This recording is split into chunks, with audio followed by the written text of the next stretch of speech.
दोस्तों, मेरा नाम है प्रणव ओझा और आज हम लोग यहाँ पे सिखाएंगे कि भाई डेप्रिसिएशन और डिवैल्यूएशन ऑफ करेंसी क्या होता है, दोनों में डिफरेंस क्या हो जाता है। तो तकरीबन 5-6 मिनट के अंदर ये वीडियो पूरा कर दूंगा। फिर आपको एक गुड न्यूज भी देने वाला हूँ कि भाई मैं ये वीडियो देख के आपको किस तरह से इसका फायदा हो सकता है, कौन से मटेरियल है जो सारे के सारे मैं आपको फ्री में दूंगा। ठीक है, तो भैया सबसे पहले चलते हैं। नॉर्मल स्टूडेंट के लिए क्या लगता है कि डेप्रिसिएशन और डिवैल्यूएशन दोनों सेम है, लेकिन ऐसा नहीं है। डिवैल्यूएशन जो होता है वो गवर्नमेंट करती है, डेलिबरेटली करती है, जानबूझ के करती है। तो एक सिंपल एग्जांपल से समझते हैं कि डिवैल्यूएशन क्या होता है। से फॉर एग्जांपल ऐसे लिख देते हैं $1 इज इक्वल टू 100 रुपीज चल रहा है। ठीक है, अब गवर्नमेंट क्या करेगी, और गवर्नमेंट जो भी करेगी पहले तो इसका, और मैं ऐसा बोल रहा हूँ कि 10 रुपए की एक पेन है। तो ए भैया जो डॉलर वाले हैं वो हमारी $1 दे के इंडिया में से 10 पेन परचेज कर सकते हैं, बिकॉज एक की कीमत 10 रुपया है। अब गवर्नमेंट के पास बहुत ज्यादा इंपोर्ट हो गया है, गवर्नमेंट एक्सपोर्ट नहीं कर रही है, या तो गवर्नमेंट को एक्सपोर्ट बढ़ाना है बिकॉज इंटरनली बहुत ज्यादा प्रोडक्शन हो गया है। अब ये सिनारियो में गवर्नमेंट क्या करेगी, गवर्नमेंट डिवैल्यूएट करके नया रेट बनाएगी, $1 इज इक्वल टू 150 रुपीज।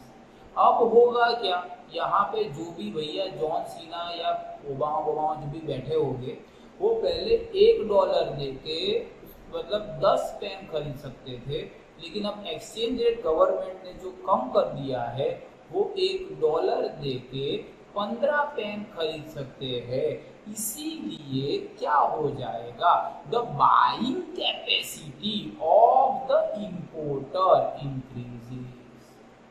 इसीलिए वो क्या करेगा, परचेज ज्यादा करेगा, परचेज की जो डिमांड है वो बढ़ जाएगी, जिसके रिजल्ट हमारा एक्सपोर्ट जो है वो भी बढ़ जाएगा और हमारा बैलेंस ऑफ पेमेंट प्रॉब्लम है वो भैया सॉल्व हो जाएगा। तो ये होता है, ये चाइना की गवर्नमेंट ने प्री कोविड आने से 6-8 महीने पहले भी किया था।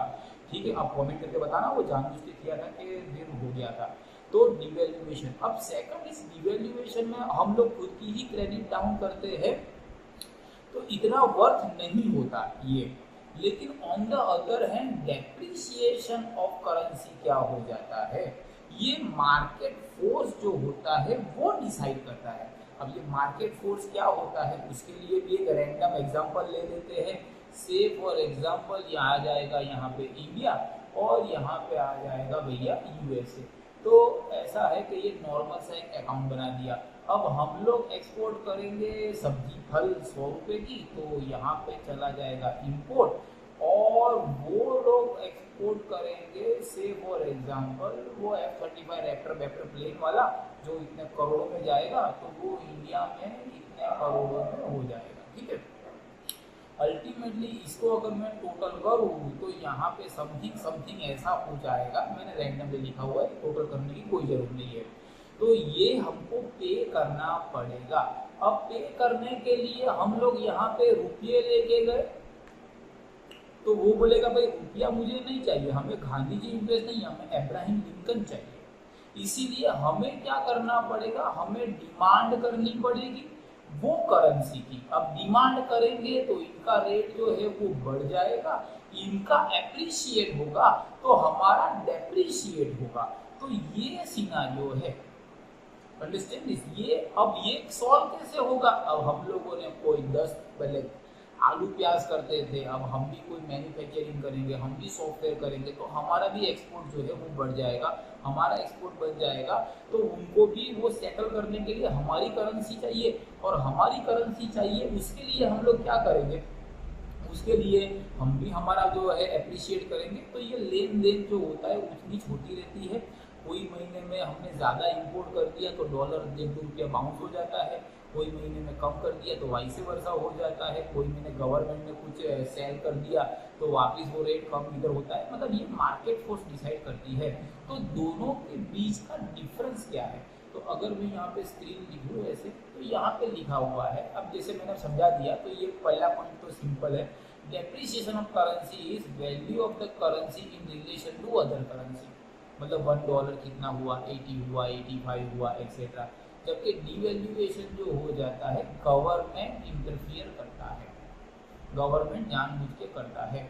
अब ये है ऑटोमेटिक। आज अगर देखो तो अमेरिका, चाइना बेटा हमसे बहुत बहुत आगे है। चाइना तो 6 टाइम्स हमसे आगे है, तो उससे पंगा लेना तो है नहीं। लेकिन इसका मतलब क्या कि वो बहुत ज़्यादा एक्सपोर्ट करते हैं, तो अल्टीमेटली चाइनीज युआन या डॉलर का भाव जो है वो आज नहीं है, 2 साल 5 साल के बाद 90 या 100 होने वाला है। तो ये ऑटोमेटिक होता है जब तक हम लोग एक्सपोर्ट हब नहीं बनेंगे तब तक।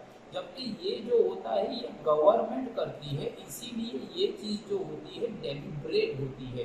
उसके अलावा यहाँ पे जहाँ पे फिक्स, ये एमसीक्यू में आता है तो उसको ध्यान से देखना। फ्लेक्सिबल एक्सचेंज रेट सिस्टम के अंदर डेप्रिसिएशन होता है, जबकि fix exchange rate system, fix exchange rate system का दूसरा नाम यहाँ पे पैक्ड एक्सपेंस रेट सिस्टम भी होता है। तो वो भी आपको बाकायदा समझना है। और लास्ट लिखा हुआ है मार्केट फोर्स और मार्केट सप्लाई, जो मैंने समझा दिया। Demand, import, export, sale, purchase, grant, loan, ये जो कंट्री एक दूसरे के साथ करती रहती है, उससे वो करेंसी डेप्रिशिएट या एप्रिशिएट हो जाती है। फॉर एग्जांपल बोलना नहीं चाहिए, अफगानिस्तान का वॉर हो गया था, हालात बहुत खराब हो गए थे, उनके पास कुछ था नहीं एक्सपोर्ट करने के लिए, जो भी था वो इंपोर्ट करना पड़ता था। तो रातों रात वो करेंसी लाखों टका गिर गई थी। 1-1 लाख रुपया अफगानी युआन से वो एक सिगरेट या कुछ ऐसे ब्रेड परचेज कर सकते थे, बिकॉज उनके पास है ही नहीं कुछ, तो इसलिए ये डेप्रिशिएट हो जाता है। और जहाँ पे डिवैल्यूएशन जो होता है वो गवर्नमेंट इंटरवेंशन से होता है। अब गुड न्यूज़ की बारी।